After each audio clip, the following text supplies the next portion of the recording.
C'est l'heure du sonneur. Et je suis très heureuse de retrouver mes deux chroniqueurs préférés, Alexandre Langloire et Jésus Castelnau. Bonjour.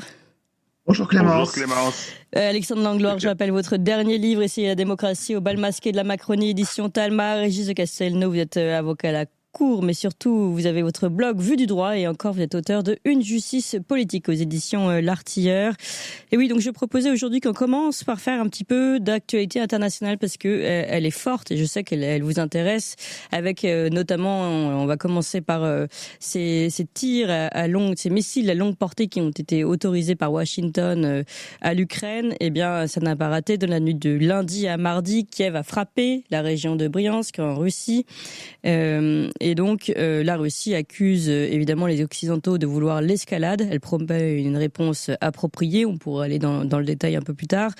Alors, nous, en France, on a un Jean-Michel Barrot qui explique sur le plateau de CNews face à Sonia Mabrouk que de toute façon, la Russie n'est pas en position de force. Écoutez ça. Que le combat des Ukrainiens, c'est aussi le nôtre. Il faut bien avoir à l'esprit que chaque fois que la Russie gagne 1 km², c'est la menace qui se rapproche de nous. C'est pourquoi nous nous mobilisons depuis 2 ans et demi et c'est pourquoi nous allons continuer de le faire. Et puis alors, depuis son G20, enfin depuis sa tournée, là, depuis Rio de Janeiro plus particulièrement, Emmanuel Macron, lui, explique que c'est la Russie qui est en train de faire l'escalade. Je pense que notre devoir est d'aider l'Ukraine à résister. C'est une guerre de résistance, à protéger son territoire. J'avais défini à Meseberg la stratégie qui est la nôtre et la doctrine, qui repose aussi sur une ambiguïté stratégique. Et je pense qu'en effet, c'est indispensable de procéder à ces décisions. Je pense que c'est une décision qui est tout à fait bonne. Je comprends qu'elle a été déclenchée aussi par un changement profond dans ce conflit, qu'il ne faut pas sous-estimer, qui est l'engagement des troupes nord-coréennes aux côtés de la Russie sur ce qui est le sol européen. Et je pense qu'il faut qu'on ait tous conscience du fait que la Russie, par l'accord qu'elle a signé avec la Corée du Nord, mais par l'engagement concret de troupes nord-coréennes en Europe, a pris une décision qui est escalatoire. La seule puissance qui fait une escalade dans ce conflit aujourd'hui, c'est la Russie, en engageant à ses côtés la Corée du Nord, qui est, on le sait, une puissance très agressive, qui est engagée sur un programme nucléaire avec des missiles de très longue portée. Et donc c'est véritablement une rupture dans cette guerre qui a conduit à ce choix des Américains. Voilà, donc bonne décision. Et la seule puissance qui veut l'escalade, c'est la Russie, dit Emmanuel Macron. Sur ce, je me tourne vers Régis de Castelnau. Il dit n'importe quoi. Mon Dieu. Les Coréens, effectivement, ils sont en train d'attaquer. La Russie n'a aucunement l'intention de venir conquérir l'Europe. Enfin, c'est pas sérieux. On a 2 gros problèmes. On a des dirigeants qui sont des dirigeants. Est-ce que Marcel Gauchet récemment pointait en disant, mais attendez, je comprends pas, ils sont idiots. Il n'a pas dit sous cette forme, ça c'est moi. Hein. Je suis toujours nuancé en ce qui me concerne. Ces gens-là, si vous voulez, on a les 2 problèmes, c'est premièrement qu'on a des dirigeants qui ne comprennent pas ce qui se passe. Ils ne comprennent pas ce que c'est que cette guerre en Europe. Ils ne comprennent pas ce que ça implique comme moyen, ce que ça implique comme développement, qui sont les vrais protagonistes. Et donc, ils prêtent des intentions aux Russes qui ne sont pas les leurs. C'est difficile de les connaître parce que bon, ils vont pas venir expliquer au monde entier leur stratégie et leur tactique, mais on prête des intentions absurdes à la Russie, qui est un pays de 140 millions d'habitants, qui a des problèmes démographiques et qui n'a aucune envie d'aller occuper l'Ukraine de l'Ouest et d'occuper l'Europe. Voyons, ça fait depuis 1945 qu'ils n'ont pas, même 44, qu'ils n'ont pas touché à la Finlande. Ils vont pas envahir la Finlande, c'est grotesque. La deuxième difficulté, c'est que nous n'avons pas je dis nous parce que la France, mais l'Occident tout entier n'a pas de stratégie. C'est quoi? Alors, on lance des missiles à longue portée qui sont pilotés par tout ça est piloté par des Occidentaux, par des membres de l'OTAN, par des troupes étrangères. C'est pas les Ukrainiens qui sont en capacité de les lancer. Je rappelle quand même qu'on a saupoudré. Vous savez, on s'était engagé à fournir 40 scalps aux Ukrainiens, on en a fourni 10. Hein, l'armée française a dit non, attendez, sinon on va se déshabiller, quoi. Et donc, autre chose, c'est que effectivement, on ne sait pas dire quels sont nos objectifs. Il faut aider l'Ukraine à résister. Et ça n'a aucun...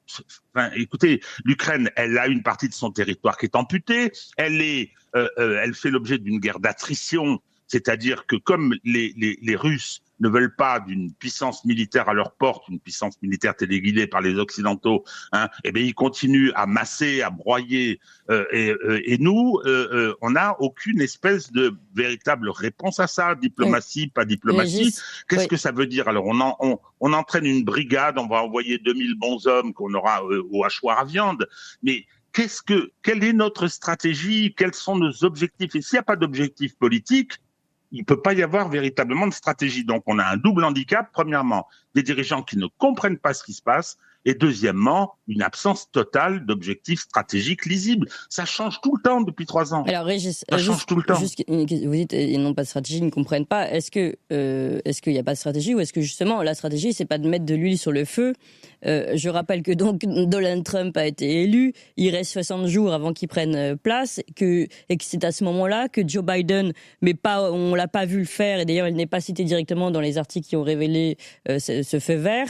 On parle des autorités dans le New York Times que Joe Biden, c'est à ce moment-là que Joe Biden donne enfin l'autorisation de ces missiles à longue portée. Est-ce que c'est pas tout simplement une dernière provocation pour tenter peut-être que les néocons, l'État profond, on appelle ça comme on veut, d'enflammer une dernière fois ce brasier ukrainien? Mais je vais répondre à cette question ponctuelle que j'ai pas abordée.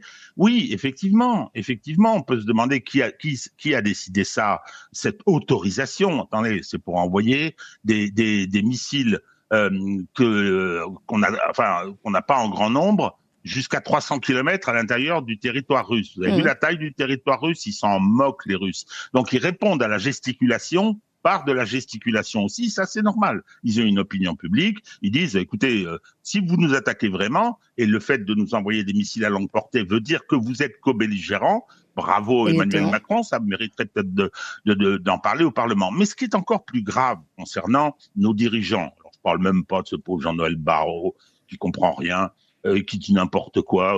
Il dit voilà, l'économie russe est vacillante le jour où on apprend que le Fonds monétaire international, la Banque mondiale et la CIA classent désormais l'économie russe, qui va très bien, au 4e rang mondial, ayant dépassé l'Allemagne et le Japon. Et de 15%, en ce qui concerne l'Allemagne qui est en train de s'effondrer, comme le reste de l'Union européenne. Sur ce qui se passe aux États-Unis, évidemment qu'il y a des choses qu'on saisit mal dans la perspective de la prise de fonction de Donald Trump dans 2 mois pleins. Donc il y a une tentative, semble-t-il, de sabotage de l'arrivée de Trump sur cette guerre pour créer du fait accompli, des choses comme ça. Oui. Et que font les Occidentaux européens, les larbins, Monsieur Macron?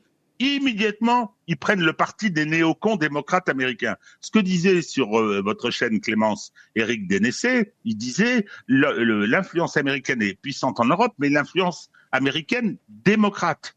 Or, il faudrait que ces gens-là réfléchissent 3 minutes en se disant qui est au pouvoir, qui va être au pouvoir aux États-Unis. C'est Donald Trump, c'est fini. C'est plus leur petit copain de l'Atlantic Council, de je ne sais pas quoi. Ça, c'est pour Monsieur Barrot, qui est un agent américain. Il faut dire les choses comme elles sont. Ouais, d'ailleurs, on entend désormais les Européens s'inquiéter de l'influence américaine sur l'Europe. Sur Bruxelles, donc c'est génial. On en parle enfin. Alors, le culot. Alexandre Langlois.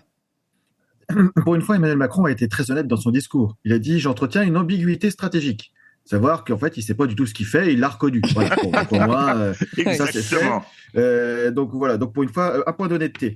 L'autre chose, effectivement, une fois de plus, on a l'impression qu'il fait comme d'habitude. Déjà, il veut sa guerre, toujours. Donc dès qu'il y a des choses qui peuvent faire une guerre, lui, il veut toujours être en guerre depuis qu'il est là. Il se déguise en militaire, je rappelle tout ça, pour quelqu'un qui a refusé de faire son service militaire, parce qu'il était là d'une génération où c'était encore obligatoire. Donc c'est assez amusant. l'autre chose aussi, c'est que derrière, comme tout Régis a presque tout dit, mais on nous dit toujours la Russie est à genoux. Non, l'économie française est à genoux. Les prix ont augmenté de l'énergie, etc. Les Russes, eux, ça va de ce côté-là. Pas de difficulté. Et derrière aussi, il y a des messages qui disent on va tirer des bombes pour éviter des morts. Mais je veux dire, dans quel pays on envoie des bombes pour éviter des morts? Des bombes, ça crée des morts en plus. Donc en fait, aujourd'hui, on est juste dans un embourbement du conflit, ce qu'a priori, ils ne veulent surtout pas le régler, parce que un conflit à l'extérieur permet de calmer les gens à l'intérieur des pays. Parce qu'en fait, je pense aussi qu'Emmanuel Macron se sert de la peur à l'extérieur pour un peu calmer les gens à l'intérieur du pays et dire attention, c'est peur, vous avez vu. Le discours de Jean-Noël Barrot sur les Coréens du Nord, les Coréens du Nord, qu'est-ce qu'ils représentent? Pas grand-chose au final. Hein. Ils disent ils ont des missiles, ils ont des bombes, ils ont des missiles, ils ont des bombes, ils ont plein de choses. Bon, ils font rire tout le monde, les Coréens du Nord. Ils ont ruiné leur pays. On a divisé le pays en deux, je rappelle, en 1953, Corée du Nord, Corée du Sud.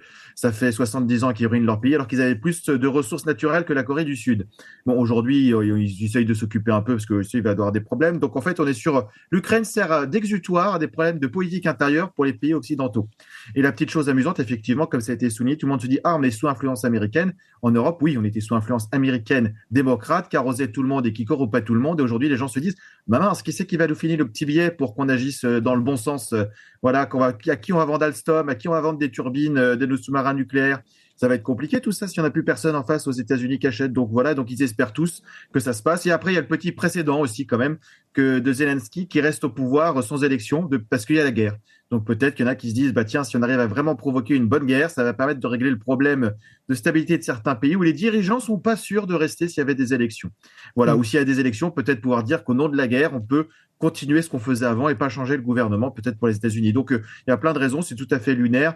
Et puis en plus, Joe Biden, donc on ne sait pas trop ce qu'il a dit, mais en fait, quand on le voit, le pauvre, une fois, il est encore perdu. Quand il a fini son discours dans la forêt amazonienne, il s'en va, il part. Voilà, on ne sait pas voilà, donc on se dit que voilà, c'est cette personne qui peut tenir des discours pour déclencher la Troisième Guerre mondiale. Donc voilà, il y a des gens qui ont dit, vous avez vu ce que fait Joe Biden? Oui, effectivement, s'il l'a déclaré, etc., déjà, il n'a pas toute sa tête, mais les vrais responsables également sont tous les gens qui vont obéir à ses ordres et qui vont dire, on y va, on va tirer des missiles là-bas, on va suivre, on va enclencher cette chose qu'au final, ça va faire que des morts. Et je rebondis pour conclure, c'est qu'une fois de plus, Emmanuel Macron et tous ces braves dirigeants qu'on pu mettre il n'y a pas longtemps des petits panneaux, on est soutien l'Ukraine, 1000 jours de conflit, voilà, des vrais héros fascistes. C'est-à-dire qu'ils sont prêts pour que les héros fascistes, en fait, ils aiment bien que les gens meurent, c'est la gloire de mourir au combat, mais surtout les autres. Parce que tous ces gens-là, je pense qu'on pourrait faire une brigade internationale avec eux depuis le temps qu'ils veulent s'engager pour l'Ukraine et qu'ils n'ont pas eu le temps. BHL, Macron, Valls, Van der Leyen. Donc c'est le moment là, c'est le moment, oui. Donc c'est le moment. Allez, portez vos convictions avec courage plutôt que d'aller vous faire mourir les autres. Voilà. Merci, oui, en effet. Clémence, oui. je voudrais ajouter une toute petite chose, une image qui raconte l'Occident. C'est le discours de Biden. Alors, il a une veste en jeans, je crois, ou une chemise. Et puis, il fait son discours lunaire, comme d'habitude. Il est dans la jungle. Oui. Et là, hop, il s'arrête. On lui pose des questions, il répond pas. Il se retourne et il part et il disparaît. Oui. On a l'impression qu'il est perdu. Il s'est perdu en Amazonie.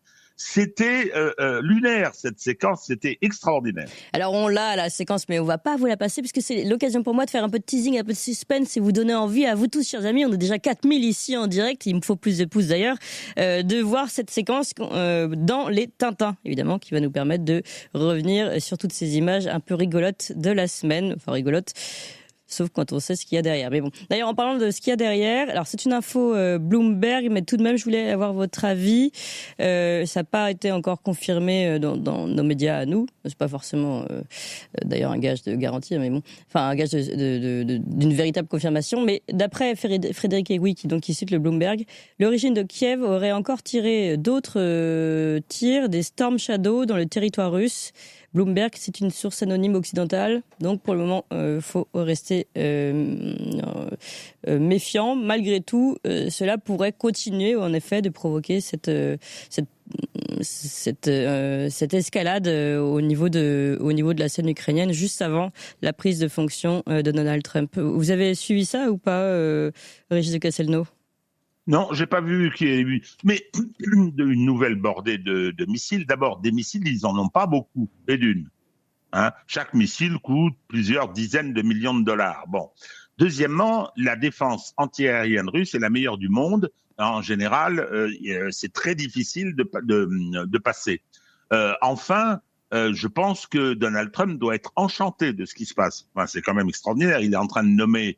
Il va prendre le pouvoir. C'est un événement politique. On le voit au fur et à mesure une victoire majeure avec un vrai changement, une vraie réorientation, un populisme de droite qui va s'installer, une rupture, et on est en train de lui savonner la planche pour son arrivée, en faisant prendre des risques à la paix mondiale, des risques inconsidérés. Oui. Je pense pas qu'il va beaucoup apprécier.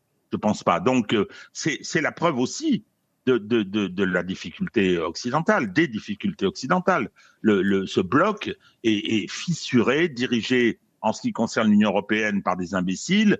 C'est une actualité qui est vraiment tragique de ce point de vue. Moi, je suis pas très inquiet sur les risques de conflit. Oui. Les Russes ont l'air raisonnables. Enfin, en tout cas, Poutine l'est, lui. Bon. À suivre. En tout cas, Alexandre Langlois, un mot là-dessus. On passe au prochain sujet. Oh, c'était juste un petit mot parce que ça m'avait fait rire. C'était le Palma Show, pour ceux qui se souviennent. C'était une émission humoristique qui avait fait une émission sur les passations de pouvoir présidentielles. Et il y en a un qui fait « Ah, tiens, bon courage. Ah, j'entends. Ah, ça y est, la guerre que j'ai déclaré une guerre. C'est bon, bon courage, je te passe le suivant. » Donc voilà, donc le Palma Show. Donc s'ils prennent leur conseil politique au Palma Show, je veux dire, on n'est pas sorti de l'auberge. En effet, oui. Merci beaucoup, Alexandre Langlois. Alors, je vous garde, Alexandre Langlois, d'ailleurs, parce que le prochain sujet, c'est une question que je souhaitais vous poser. On vient en France, évidemment, crise agricole sur fond de signature du Mercosur, mais on l'a bien compris, il y a beaucoup plus que le Mercosur. Il y a toute l'asphyxie des agriculteurs depuis si longtemps, le fait qu'ils ne puissent plus vendre leurs produits au niveau du prix et de ce que ça vaut. Et toutes ces questions, évidemment, on les a abordées dans une émission spéciale. Je vous recommande, chers amis, d'aller la voir hier. Et on a pu voir, en effet, alors parfois des gendarmes accompagnés pour la sécurité du convoi les agriculteurs, mais par moments aussi les sortir avec violence. Et je vous propose de voir ces images.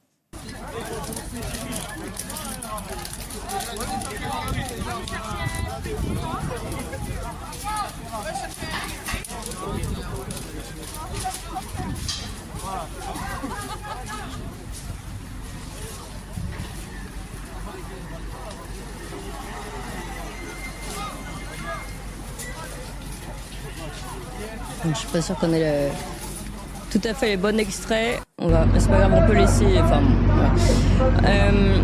Donc en fait, il y a Karine Duc et José Pérez de la coordination rurale qui ont été expulsés de la préfecture après avoir été reçus par le préfet. Ils ont été encerclés par les forces de l'ordre. Ils ont refusé de sortir avant l'entretien et eh bien ils ont été forcés de sortir et on entendait donc la colère agricole. S'ils les sortent, on met le feu. Donc là, ce que vous avez vu, c'est sûrement le feu qu'ils ont mis après cette dispute, on va dire. Et c'est la question que je me posais, Alexandre Langlois, c'est celle-ci, c'est finalement, est-ce que les forces de l'ordre qui connaissent aussi des difficultés, et vous les connaissez et vous en parlez régulièrement, est-ce qu'elles sont capables aussi, elles seraient capables de comprendre cette douleur agricole et parfois aussi de déposer leur casque et de dire, écoutez, nous, on ne veut pas être contre vous. C'est possible ça, à votre avis ? Je pense que c'est impossible. Voilà. Ils peuvent comprendre la douleur, c'est pas pour ça qu'ils vont poser le casque pour autant. Malheureusement, les derniers exemples, et ça c'est une politique depuis Manuel Valls, de faire une politique d'opposition et de confrontation forcément face aux manifestants. Il n'y a pas de discussion possible, il faut taper dedans, parce que l'État utilise la force pour régler tous ces problèmes politiques. Je repense à plusieurs choses. Par exemple, pour poser le casque. Pendant le mouvement des Gilets jaunes, oui, il y a eu un moment des policiers qui avaient enlevé leur casque en fin de manifestation en soutien aux Gilets jaunes. C'est à ça que je faisais référence, oui. Voilà, du coup, il suffit d'un imbécile de l'autre côté, là-bas, qui avait jeté un œuf, voilà, et ils se sont dit, en fait, les policiers ne peuvent plus le faire derrière, parce qu'à cause d'un imbécile dans les manifestants, si la prochaine fois c'est un pavé qui est envoyé, lui, il n'aura pas son casque au moment où il devait l'avoir, donc il n'a pas les droits derrière d'arrêt maladie, encore plus dans un contexte où on a un big moustache qui veut enlever tous les arrêts maladie et pénaliser les malades. Donc là, le fonctionnaire serait doublement pénalisé parce qu'avoir voulu fraterniser avec les manifestants, lui dira ça, c'est refus des ordres. Deuxièmement, tu t'es fait blesser, bien fait pour toi. Et troisièmement, tu n'as aucun droit parce que du coup, tu n'as pas respecté le cadre légal de ton intervention. Bon, mais ça, c'était l'exception. Parce que, pardon, juste, vous l'avez dit, mais j'aimerais bien. Donc, s'ils ont enlevé leur casque, ils n'ont le droit à aucun arrêt maladie, aucun arrêt. L'État va leur dire ce sera une blessure hors service où il y aura plein de choses qu'ils vont engager pour dire on ne veut pas payer pour ta blessure avec les séquelles, etc. Parce que nous, on t'a fourni l'équipement pour que tu sois protégé et du coup, tu n'as pas utilisé l'équipement dans un contexte où on t'a demandé de le mettre.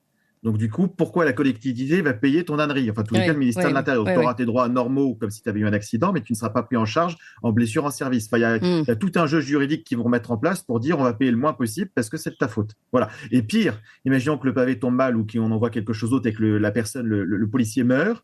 on dira à sa famille, vous avez le droit à rien parce que du coup, votre époux ou votre épouse n'a pas respecté les règles de sécurité qui ont été mises en place. Donc, vous avez que vos yeux pour pleurer. D'accord. Donc, il y a ce côté-là. Bon, ça, c'était l'exception, je le cite, pourquoi derrière, d'un point de vue légal, l'État a réussi à verrouiller aussi de ne pas inciter les gens à le faire. Oui, mais là, on parle juste, pardon, je remets, mais juste d'enlever le casque. On peut être en empathie sans enlever son casque. Je continue à la deuxième chose. Voilà. Donc, on peut être en empathie aussi sans enlever le casque et maintenir les choses. Mais derrière ça, il y a les choses qu'on a pu voir ces dernières années. Quand des pompiers ont manifesté, les policiers ont chargé, les ont gazés, les ont tapés. Des pompiers. Voilà. Quand les policiers étaient en colère sous Manuel Valls, les policiers, d'autres policiers, les gendarmes ont chargé les policiers. Ils les ont gazés, les ont coincés sur le pont devant l'Assemblée nationale, leur ont tiré dessus des gaz, etc. C'était leurs propres collègues qui voyaient tous les jours. Ah oui, c'est Donc, dingue. je veux dire, quand c'est ça, je veux dire, qu'est-ce qu'on va faire contre des agriculteurs qui en fait, voilà. Donc, les choses aussi, c'est qu'ils ont vidé, ils ont des gens, les gens qui sont donnés en exemple aussi, par exemple, dans les manifestations Gilets jaunes. Je pense à ce magnifique commandant CRS Coffin, qui avait toujours Go CRS dans le dos pour groupement opérationnel, qui était celui qui a tabassé les Gilets jaunes au Burger King, celui qui a donné des coups de pied dans le dos de certains manifestants, celui qui est dans tous les mauvais coups. Il y a des reportages complets sur lui et sur ses exactions. Il n'est pas touché. Au contraire, il est encensé et envoyé dans tous les conflits. Donc, en fait, c'est une volonté politique de vouloir taper sur les gens et de mettre les personnes qui vont donner les ordres pour le faire. Donc, voilà. Donc, derrière ça, ça me semble très compliqué de fraterniser avec les agriculteurs, malgré leurs difficultés. Donc, ils peuvent comprendre ce qu'ils vont faire, mais derrière, si on leur donne ordre de taper dessus, ils taperont dessus sans avoir plus derrière conscience. Donc, derrière, malheureusement, ce serait beau de fraterniser. On a pu le voir aussi sur le mouvement des retraites. Enfin, tous les mouvements, en fait, à chaque fois, il y a un détournement derrière. Par exemple, il y avait un moment sur les Gilets jaunes aussi, il y avait un moment, les policiers, il y avait une prime qui devait y avoir. Donc, ils ont négocié dans leur coin les syndicats de police, plutôt que de dire c'était le moment d'être moteur aussi. Et aussi cette division, quand on divise la société, on dit bon, on va vous donner un petit avantage à vous, puis en échange, du coup, vous avez gagné votre petit avantage, donc c'est dommage pour les autres, mais arrêtez de vous battre pour eux. Ou d'ailleurs, comme sur le Covid aussi, c'est à ce moment-là où on n'a pas, les forces de l'ordre n'avaient pas d'obligation vaccinale alors que les autres oui. Enfin, voilà. Alors les policiers, les gendarmes l'ont eu, parce qu'ils étaient militaires, pas les policiers.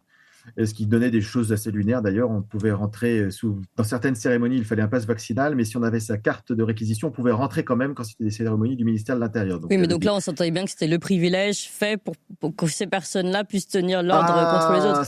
C'était pas un privilège, c'est qu'en fait, ils n'étaient pas sûrs du calcul. Ils se sont dit, si jamais on a plus de gens qui ne veulent pas se vacciner dans la police que ce qu'on pense, on va se retrouver sans policiers, donc on pourra réprimer personne. Donc, c'était même pas un calcul de privilège, c'était juste un calcul, on veut avoir des gens pour réprimer les autres. Donc, on est toujours sur cette logique-là, et là, c'est la même chose, les agriculteurs, ils ont la chose, avec une chose quand même assez intéressante, c'est que les agriculteurs ont des gros tracteurs. Par exemple, sur Paris, il n'y a que 2 engins qui sont capables de pousser des tracteurs. Donc, il y a toute une colonie de tracteurs qui débarquent. Ils ont juste même à poser les clés sur le périph'. Ils s'en vont. Et avant qu'ils déménagent les tracteurs, ils n'ont même pas besoin de se mettre en danger, j'allais dire. Donc, voilà. Mais derrière, malheureusement, avec tous les précédents qu'il y a eu, la doctrine d'emploi des policiers depuis Valls, ça a encore empiré avec Emmanuel Macron, de on réprime, on ne discute surtout pas. Voilà. Et donc, après, c'est les gens qui avaient des conceptions de la manifestation. Et c'est une des raisons aussi pourquoi j'ai voulu quitter la police, parce qu'il y avait des manifestations, il y avait des choses qui n'étaient pas légales qui étaient faites. Par exemple, des gens qui s'arrêtent à un carrefour au cours d'un cortège. Mais ça prenait 10 minutes et puis ils repartaient. Et en fait, il y avait effectivement tranquillité publique et générale en fait sur la circulation, les riverains, etc. C'était mieux ça que de dire on appelle du renfort et on met 3 heures à dégager tout le monde. Là, on est sur la force doit rester à la loi, que ce soit une bêtise, tant pis, on tapera dans le tas, ça fera des dégâts collatéraux, ça fera de la paperasse à gérer, parce qu'il y aura des gardes à vue, il y aura plein de choses, mais en fait, on est dirigé par des petits chefs. Donc, tant qu'il y aura des petits chefs et derrière des gens qui exécutent les ordres parce qu'ils ne veulent pas être embêtés, parce que, comme je le répète assez souvent, derrière, on va supprimer vos vacances, on va annuler vos congés, on va vous mettre des horaires épouvantables parce que vous n'avez pas obtempéré. Donc, on va vous pourrir la vie avec un harcèlement moral organisé, institutionnalisé. Donc, les gens se disent, moi, je n'ai pas envie, en fait, non plus. Donc, je suis payé déjà pas terriblement, je ne vais pas m'embêter plus. Tant pis pour les autres, je vais essayer de sauver ce que je peux. Donc, tant que les gens sont dans cette calcul en disant, je vais garder mon petit truc, je ne suis pas bien, mais je vais garder quand même ça parce que ça peut être pire. Voilà, donc malheureusement, ce serait beau, mais je ne pense pas que ça arrive. Je précise pour information que vous êtes ancien policier, Alexandre Danglars. Certains nous disent que ce serait intéressant de poser la question à un policier. Oui, voilà. Et je l'ai vécu sur des manifestations en tant qu'agent de renseignement, donc en tant qu'agent de renseignement sur les manifestations sociales, justement, pour avoir vécu des manifestations où nos notes de renseignement étaient prises en compte. Et il y avait par exemple, une manifestation de la CGT une fois qui avait bloqué une nationale. Bon, on leur a dit, vous faites ça 10 minutes, sinon on appelle tout le monde et on va tous vous interpeller. Bon, ils ont fait ça 10 minutes. Si jamais la personne qui gérait le dispositif de maintien de l'ordre avait dit non, je veux pas, ils n'ont pas le droit de bloquer la nationale, c'est interdit, j'interviens tout de suite. C'était possible. À ce moment-là, ça mettait en danger les automobilistes parce qu'on avait des manifestants qui s'éparpillaient partout. Il y avait des dangers de percussion, des dangers d'accident de la circulation. Le temps que tout le monde arrive, ça mettait une heure et demie et ça mettait le bazar pendant 3 heures. Donc voilà. Donc après, c'est un calcul de se dire qu'est-ce qui préserve l'intérêt général et la paix publique et la tranquillité publique au mieux, quitte à ce que ce soit une tolérance avec la loi, où on dit on applique la loi strictement, mais qui peut avoir des impacts, parce que la loi n'est pas adaptée à tous les cas pratiques quotidiens, terribles pour les gens localement. Donc voilà, donc après, il y a cette pesée qui était faite. Maintenant, il n'y a plus cette pesée, c'est interpellation en masse, on veut savoir les leaders. Je rappelle également que depuis Emmanuel Macron, on peut ficher les gens pour leurs opinions syndicales, politiques, religieuses. Donc autant dire que tous les meneurs vont être dans des beaux fichiers et que demain, on va vous dire, attention, dans la presse, il était fiché S. Oui, parce que c'est un opposant et que c'était juste un leader syndical. Voilà, donc je précise que dans quelques jours, si on entend tel leader syndical agricole et fiché S, il n'y a rien de plus normal. C'est pas parce que c'est un dangereux terroriste, c'est juste parce que il leur a déplu au pouvoir en place. Ouais, c'est intéressant ça. Mais d'ailleurs, l'un de ces leaders syndicaux aux coordinations rurales a bien répété chez nous que on leur a dit tolérance zéro. Ils ont dit maintenant, nous aussi, on sera tolérance zéro. Donc si on n'a pas ce qu'on veut, on va avancer et on a les tracteurs. Pour revenir à ce que vous disiez sur le blocage de Paris exactement. Donc bon, à voir, mais c'est vrai que ils ont les engins malgré tout. Alors, Régis de Castelnau. Alors Clémence, vous ne pourrez pas chanter la fameuse chanson du 17e de ligne. Salut à vous, brave piou-piou, brave soldats du 17e, qui ont fait crosse en l'air au début du 20e siècle dans un conflit qui concernait les viticulteurs. Affaire célébrissime. Non, j'entends bien ce que nous dit Alexandre, son analyse est parfaite. Je rajouterai une chose vraiment préoccupante, c'est que dans tous les conflits depuis le système Valls, depuis l'arrivée de Macron, non seulement les policiers n'ont pas manqué au pouvoir avec brutalité, mais ils ont fait du zèle. Ils ont fait du zèle, c'est ça qui est assez extraordinaire. Rappelez-vous les Gilets jaunes, on envoyait des gens des bacs quand ils ont flingué un pompier à Bordeaux, je me rappelle de cette affaire. Ils ont tapé sur les pompiers. Rappelez-vous ensuite le conflit social autour des retraites, il n'a manqué personne. Rappelons-nous le Covid. 1,5 million d'amendes pour des gens qui se promenaient tout seuls dans une forêt. Oui. Ils ont fait du zèle. On a un problème. Et pourquoi ? Enfin, moi, c'est une explication que je donne comme ça. C'est que ce système où le président de la République a un indice de satisfaction de 17% dans la population est détesté, ce système sait très bien qu'il est en danger et donc met l'accent sur l'appareil de répression. Et cet appareil de répression, faut pas oublier, mon cher Alexandre, qu'il y a la police, il y a les forces de l'ordre, c'est pas la police, les forces de l'ordre, mais il y a la justice. Je reviens sur mes chers amis magistrats, là aussi, il n'a manqué personne. Il n'a manqué personne. L'anecdote de la route nationale, on sait très bien que si il y a des interpellations, il y aura d'abord des gardes à vue illégales. On a des dizaines d'exemples ordonnés par les procureurs. Ensuite, nous avons des déferments, des gens qui sont présentés aux juridictions et qui se font taper dessus. C'est-à-dire qui ont des peines tout à fait considérables. Donc, c'est un système de répression qui a été mis au point par un régime aux abois. Voilà, c'est hélas. Alors, je ne sais pas ce que pourront faire les agriculteurs, sachant en plus que les agriculteurs, certes, ils ont du matériel, incontestablement, mais ils sont pas très nombreux. Statistiquement, dans la population, je ne sais pas qu'est-ce que ça représente, mais on doit être de l'ordre de 5%. La population française. Oui, mais bon, Alexandre Langlois dit qu'il suffit de 2 tracteurs pour bloquer. Énorme, oui. Enfin bon, là, mais ils ont les engins, parce qu'effectivement sur Paris ou sur la police, pour bouger des gros engins, c'est pas prévu en matériel. Du coup, ils ont même pas besoin d'être présents. Ils ont juste besoin de poser les clés et de s'en aller. Donc ça veut dire après les autres pourront pousser tout ça, mais ça va leur prendre beaucoup de temps parce que du coup ils sont calibrés pour réprimer des personnes, réprimer des gros engins. Ça, ils sont pas équipés pour ça. Donc c'est le côté où ils peuvent jouer dessus. Alexandre, juste une dernière question, parce que quand on entend ça, on a l'impression de dire que l'ensemble des policiers sont des mauvaises personnes, ils tirent sur les gilets jaunes, etc. Je pense que, et vous allez me dire votre impression à vous, je pense qu'il y en a beaucoup qui, de manière dans leur intimité, sont contre ce qui se passe, mais se sentent obligés de suivre le mouvement. Ils ne font pas de zèle. Eux, certains font des zèles, mais eux ne font pas de zèle et ils sont tenus par ça parce que oui, ils ont un salaire à rapporter, qu'eux-mêmes sont très mal. Ça se trouve, eux-mêmes sont à moitié en dépression justement à cause de la perte de sens de leur travail, mais qu'ils tiennent comme ils peuvent parce que s'ils ramènent plus de salaire et que ils perdent leurs femmes, ils perdent leurs enfants et eux-mêmes pensent au suicide. Donc, en fait, on a aussi cette crise qui fait que on a des agriculteurs qui se suicident, mais en face des policiers qui sont au plus mal et qui sont un peu tenus aussi par, contraints, on va dire, non? Ou je suis idéaliste. Non, c'est la perversité du système. C'est que le système arrive à opposer des gens qui sont au bout du rouleau et qui se suicident. La profession le plus en pourcentage pour la police et le plus en nombre pour les agriculteurs. Oui. Ils arrivent à dire que le problème c'est l'autre et c'est pas du tout ceux qui créent cette situation. Donc déjà, on a des pervers au-dessus qui manipulent les deux parties et qui arrivent à préférer que les gens préfèrent se suicider dans leur coin plutôt que de s'unir contre ceux qui les empoisonnent. L'autre chose derrière, ce qu'on voit, c'est qu'effectivement, il y a des policiers qui font du zèle. Oui, et c'est ceux-là qui vont être mis en avant. Parce que derrière, en fait, il y a tous les autres qui vont pas faire de zèle, qui vont surtout s'empresser de pas faire grand-chose, en disant, moi, je vais faire mon travail au minimum et je vais pas faire grand-chose. Mais ceux-là, en fait, c'est pas ceux-là qui vont être mis en avant, c'est la minorité qui va être à la fois encensée par le pouvoir, qui va faire le tour de tous les médias et qui va avoir les images catastrophiques pour la réputation de la police nationale. Et derrière, j'allais dire, ce serait un enfer complet si tous les policiers exécutaient les ordres avec zèle. Et je veux dire, heureusement, par exemple, pour l'anecdote du Covid, il n'y a qu'une seule patrouille de police à Lyon qui a été capable de dire tiens, vous n'avez pas votre attestation de sortie, un SDF. Voilà. Et qu'ils l'ont embarqué pour le coffrer. Voilà. Alors que la personne n'avait pas de domicile. Je veux dire, donc à partir de là, c'était compliqué. Donc à ce côté-là, c'est le côté de résistance passive. Après, il y a aussi des fois une manipulation des images par les médias. Je repense à ça. C'était au moment d'une manifestation dans l'est de la France.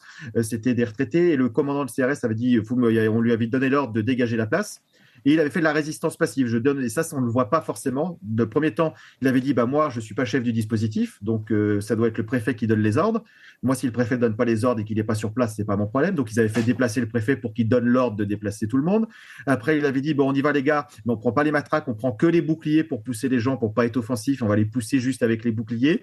Et malheureusement, des journaux, donc ça, c'était CNews, qui avait fait des images en disant, vous avez vu, c'est CRS qui attaque des retraités. Et il avait tout fait en sorte pour retarder les chances derrière. Donc la première partie, il avait mis tous les barrages institutionnels pour pas recevoir l'ordre de donner la charge. Et quand il a redonné la charge, il a fait sans les matraques qu'avec les boucliers. Mais malheureusement, derrière les images, en fait, c'est là la puissance du service de propagande de l'État. Malgré qu'il ait fait ça, derrière, on a dit, vous avez vu les images, il charge, il pousse les gens. Et avec le vocable derrière des journalistes mainstream qui, avec des images qui montrent quelque chose, arrive à dire l'autre chose, un petit peu comme Benalla, qui arrive après avoir tabassé des gens, qui dit je les ai légèrement bousculés. Voilà. Et en fait, qu'on se pose des questions, parce que le discours qui est tenu oralement par les médias mainstream n'a rien à voir avec les images. Donc effectivement, il y a beaucoup de policiers qui se posent des questions, même ceux qui veulent faire les choses le plus correctement possible en appliquant les ordres et en mettant tous les barrages institutionnels sont embêtés derrière. Enfin, ils sont pas embêtés, mais on arrive à détourner leur travail dans l'image de l'opinion publique. Et les policiers qui veulent pas faire leur travail, qui veulent faire leur travail en conscience en faisant le minimum, malheureusement, sur des dispositifs de maintien de l'ordre, ils sont obligés d'arriver avec un groupe. Et dans le groupe, malheureusement, les plus zélés vont être moins en avant et les autres, du coup, sont obligés de suivre à moindre mesure. À la différence de policiers, on leur dit vous allez chercher telle perquisition et telle perquisition. Là, en fait, il n'y a pas un effet de groupe. Ils peuvent se tromper des tâches. Quand la perquisition ne leur semble pas juste, ils reviennent désolé, on est allé au 4e au lieu du 3e, on n'a pas compris. Voilà. Donc voilà. Donc il y a ce petit côté-là. Et derrière, petit dernier rebond sur nos amis procureurs pour faire plaisir à Régis, c'est qu'on est sur un changement aussi sur les libertés publiques très grave. C'est qu'aujourd'hui, la police NAS interpelle tout le monde sur ordre du parquet. Ouais. Les gens sont gardés en garde à vue pendant 24 heures ou 48 heures de façon parfaitement illégale et après sont relâchés parce qu'il n'y a rien du tout derrière. Les gens n'ont absolument rien fait de répressible légalement. Mais l'objectif de l'État, c'est pas de les punir, c'est de les extraire des manifestations. Une fois que la manifestation est passée, en fait, ils ont été privés de leur droit à manifester et d'aller et venir sur en fait un artifice juridique. Oui. Donc c'est dramatique et ça c'est possible que parce que les commissaires de police sont payés par des primes. Je rappelle que les commissaires de police peuvent toucher des primes allant jusqu'à 160 000 € selon le point et ça c'était en 2014, je n'ai pas les résultats de 2024, donc 10 ans plus tard. Et quand j'avais posé la question à Valls, ministre de l'Intérieur à l'époque, il m'avait dit oui, c'est plus facile d'acheter une classe de 1900 commissaires qui, eux, vont être très bien payés avec des grosses primes. Et derrière, ils vont tous vous menacer sur le terrain de toutes les sanctions possibles et inimaginables si vous ne faites pas le travail. Et ça me coûte moins cher d'un point de vue finance publique. Donc, grosso modo, si je traduis, de corrompre une petite classe de commissaires qui va fouetter tous les autres par la terreur. Et qui est beaucoup moins sur le terrain et beaucoup plus dans les couloirs, donc c'est plus facile. Voilà, je voulais ajouter une toute petite chose sur ce que vient de dire Alexandre concernant les NAS et les arrestations. Ce sont des arrestations de gens que l'on met en garde à vue illégalement et qu'on relâche une fois que la manifestation est finie. Donc, ça s'appelle en droit français de la séquestration arbitraire. C'est un délit, c'est pas un crime. Il faut qu'il y ait une durée. Bon, là, en l'occurrence, c'est ordonné par des procureurs, contrôlé par des procureurs. On a même vu passer, parce que ça a été publié dans la presse, on a vu passer des emails, des circulaires envoyés aux procureurs pour leur dire comment faire. Mais là, qu'est-ce qu'on fait? Séquestration arbitraire, c'est une infraction. Qui doit protéger cette liberté de manifester? Les magistrats, les mêmes que ceux qui ont couvert la NAS. On a, de ce point de vue, un vrai problème. Et comme la culture des libertés publiques au sein de l'appareil judiciaire est très faible, elle était plus forte dans le temps. À une époque où la justice était plus soumise au pouvoir exécutif. Moi, j'ai connu cette période. Eh bien non, là, maintenant, les mesures liberticides ne leur posent aucun problème.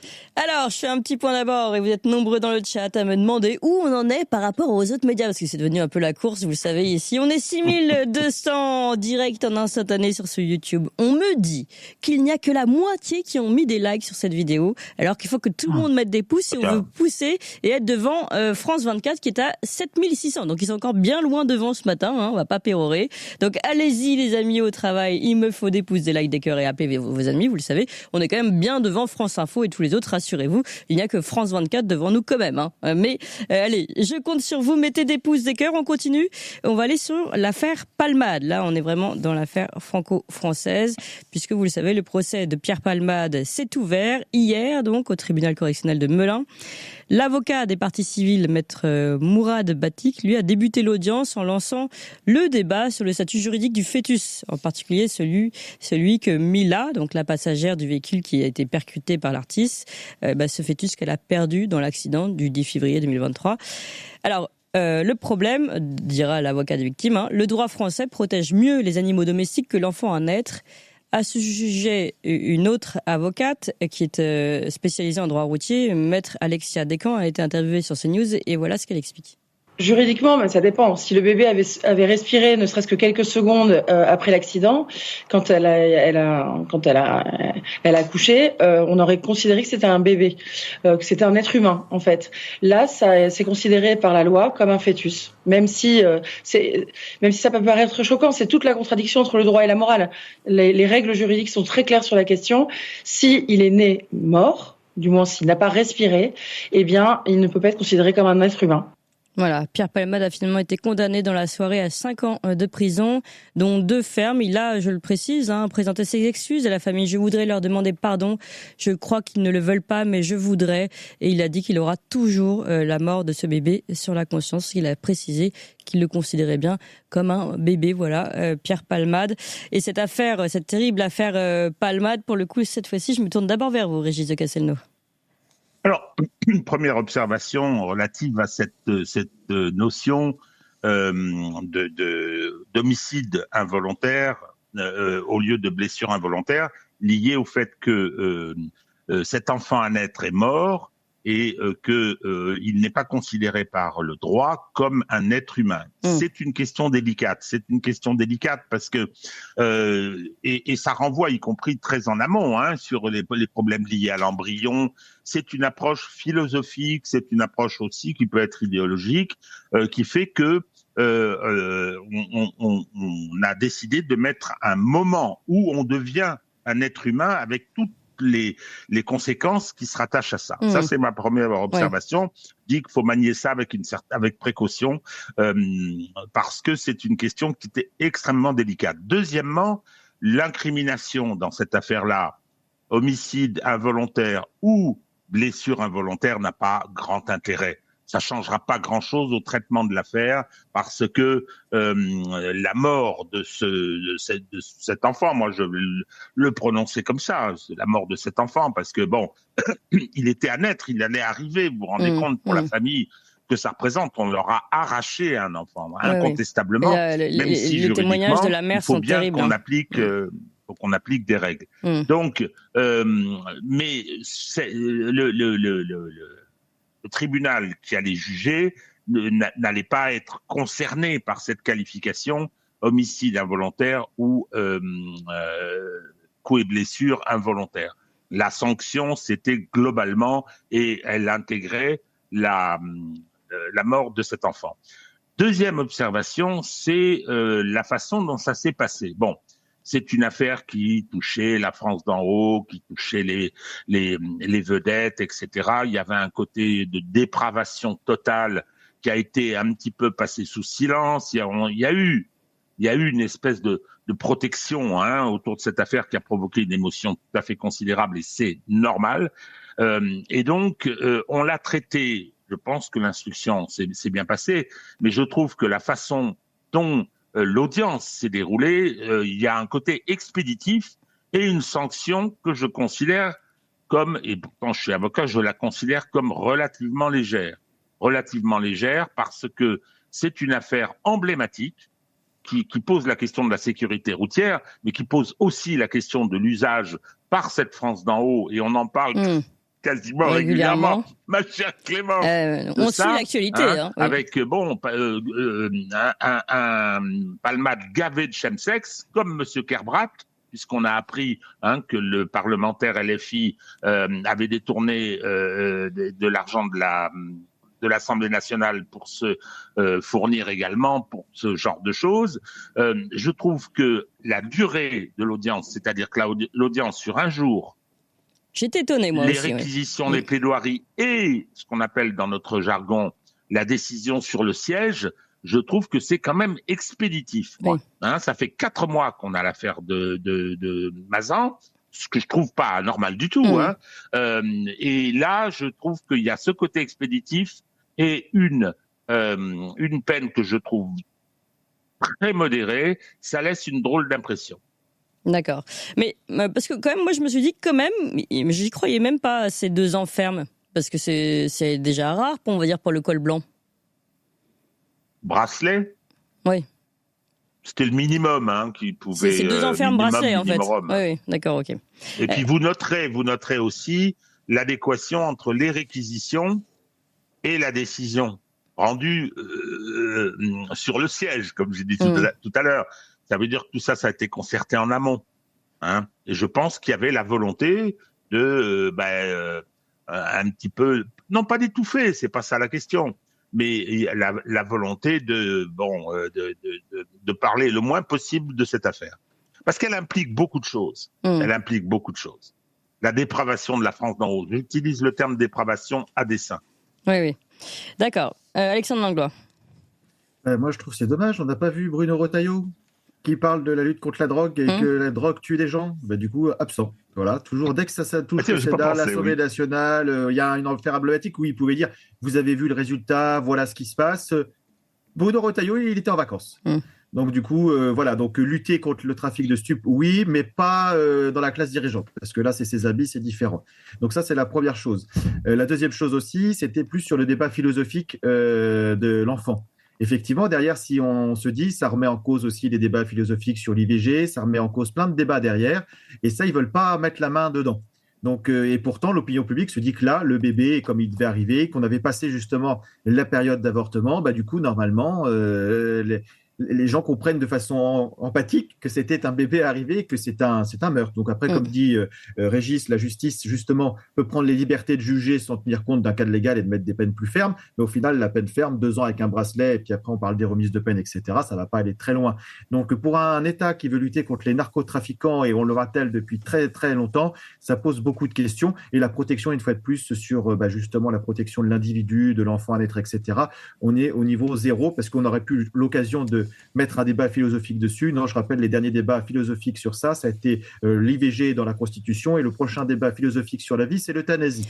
Donc on est dans une société mortifère malheureusement, moi je trouve qu'il est vraiment très grave, et qu'on n'aurait pas sur le fait qu'on ne protège pas la vie. Voilà, et que c'était l'occasion d'en parler, mais là non plus, on n'en a pas profité, et personne n'en a profité d'ailleurs, parce qu'il y a relais médiatiques sur ça, à part la détresse de la famille, rien du tout non plus.